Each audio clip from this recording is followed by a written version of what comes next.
Ang hirap. Ang hirap sa mga lalaki. Kahit hindi pa naman talaga kaya, mga ngako. Ang hirap sa inyong mga lalaki kasi makuha nyo lang yung pinakagusto nyo. Pero hindi nyo naman kayang panindigan. Ano yung pinupunto ko? Sa mga lalaking magsasalita ng magagandang parang pakiusap na rin ang tawag doon kasi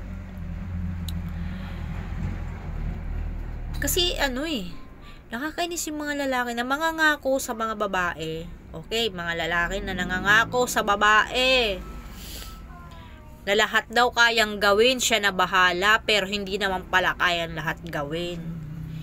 Lalo na sa mga lalaking Dan!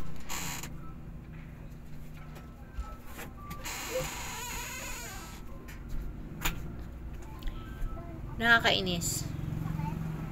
Kayo mga babae dyan. Kayo mga babae dyan. Huwag niyong pairalin yung puso niyo. Utak.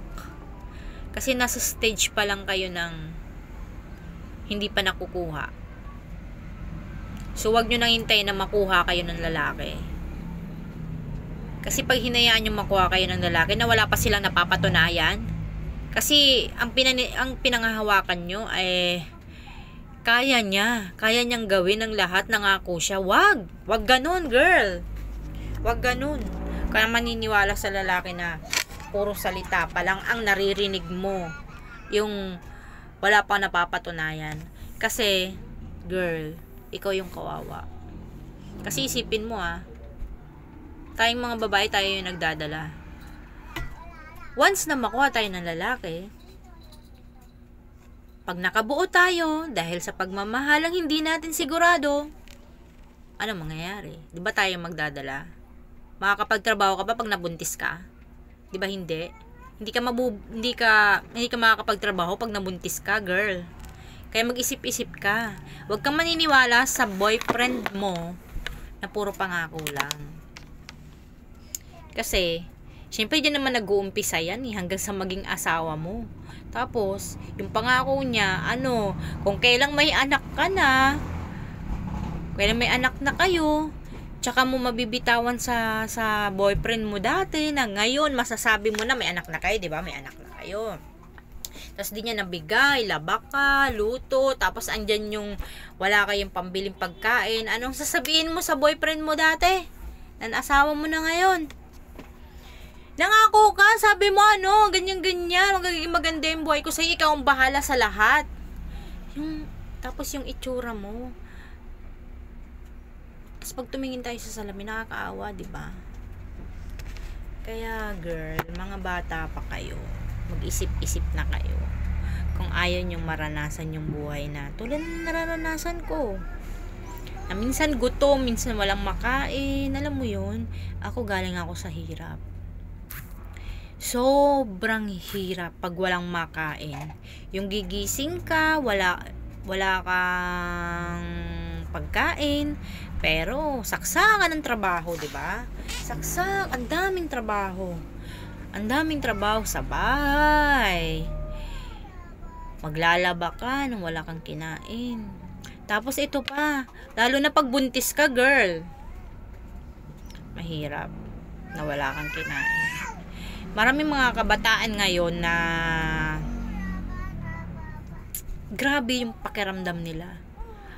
Feel nila, mahal na mahal sila ng lalaki. Tapos yung lalaki na yun, na pinagmamalaki nila sa mga magulang nila, wala namang pakialam sa mundo. Walang trabaho, estudyante, kapwa estudyante niya. Yung iba nga dyan, hindi lang kapwa estudyante niya, tambay lang Pero pinagmamalaki sa mga magulang nila, 'di ba? Kasi nagmamahal sila. Yun yung nararamdaman nila, nagmamahal sila. Siyempre, yun naman si lalaki, magkikwento kasi si babae. Pagalitan ako ni mama, napagalitan ako ni papa, napagalitan ako ni tatay, napagalitan ako ni nanay. Kasi daw, dapat hindi daw tayo magjojowa. Kasi daw, baka sasabihin naman ng lalaki,